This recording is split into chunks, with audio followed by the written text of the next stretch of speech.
ఇంకొక ఆయన అంటాడు 6 అడుగులు పెరిగిండు కానీ ఆయనకు మెదడు ఎక్కడుందో నాకు తెలియదు.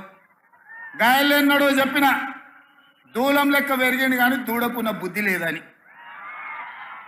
ఇవాళ హరీష్ రావు మాట్లాడుతున్నాడు, మీరు అందరు చూసారు. వచ్చేటప్పుడు జర ఆలస్యమైంది, ట్రాఫిక్ జామ్ అయింది. ఒక ఆయన సైకిల్ మోటార్ మీద వచ్చేట ఆయన తలుపు కొట్టి ఇంకో మాట చెప్పాలన్నాడు. ఏందయ్యా అన్న, బీఆర్ఎస్ అంటే నీకు తెలుసా సార్ అన్నాడు.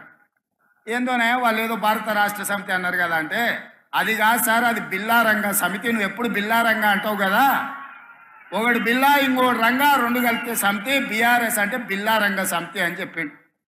నాకు నిజంగానే హరీష్ను కేటీఆర్ను చూస్తుంటే అది బిల్లా రంగల సమితి లాగానే ఉంది.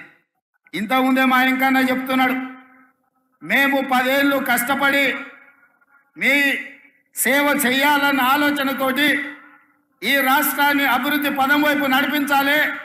పనిమంతులుగా మేముంటే గాజ కింద పందికొక్కులాగా 10 ఏళ్ళు ఈ రాష్ట్రాన్ని దోసుక తిన్నారు.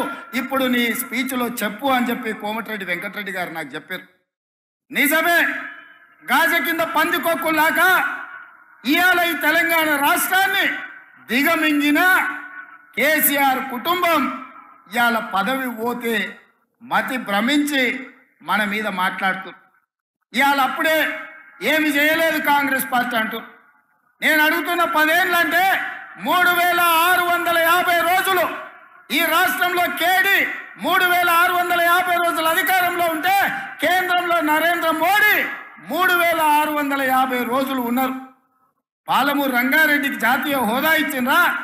కల్వకుర్తి, భీమా, నెట్టంపాడు, కోయిల్ సాగరు, సంగమన్న ప్రాజెక్టులు ఏమైనా పూర్తి చేసిండ్రా? ఏమైనా పరిశ్రమలు తెచ్చిండ్రా? పాలమూరు యూనివర్సిటీకి నిధులు ఏమన్నా ఇచ్చిండ్రా? మన పిల్లలకి ఏమైనా కొలువులు ఇచ్చిండ్రా? మన పిల్లలకి ఏమైనా ఫీజు రియంబర్స్మెంట్ ఇచ్చిండ్రా? ఏం చేసిండ్రు ఈ జిల్లాకు? ఆనాడు కరీంనగర్ జిల్లా నుంచి చావు తప్పి కన్నులు ఎట్టబోయి వలస వచ్చి పాలమూరు జిల్లా ప్రజల కడుపులో తలకాయ పెట్టి కాళ్ళకు దండం పెడితే మనం కదా ఆదరించి పార్లమెంటుకు పంపించింది చంద్రశేఖర్ రావు. 2009లో మేము గెలిపిస్తే సోనియమ్మ తెలంగాణ రాష్ట్రం ఇస్తే మా ఎంపీ గుండి ఈ తెలంగాణ రాష్ట్రానికి ముఖ్యమంత్రి అయినాం.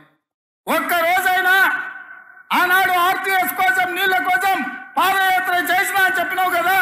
తుమ్మిళ్ళ దగ్గర కూర్చేసుకొని కూర్చొని ప్రాజెక్టు పూర్తి చేస్తా, అలంపూర్ గద్వాలకు నీళ్ళు ఇస్తా అని చెప్పినావు కదా. 10 ఏళ్ళైనా నువ్వు ఆ పని చేయకపోతే మా మిత్రుడు సంపత్ కుమార్ గారు ఆయనలో తుమ్మిళ్ళ కోసం ఆడ కూర్చేసి రాబిడ్డ కుర్చీలో కూర్చుందిరా అని దీక్ష చేస్తే మేము వెళ్ళి మద్దతు ఇచ్చినాం. కుర్చేసుకొని కూర్చొని తుమ్మిళ్ళని పూర్తి చేయలేదు కానీ మందేసుకొని ఫామ్ హౌస్లో బోర్ల బొక్కలో వండుకున్నాం.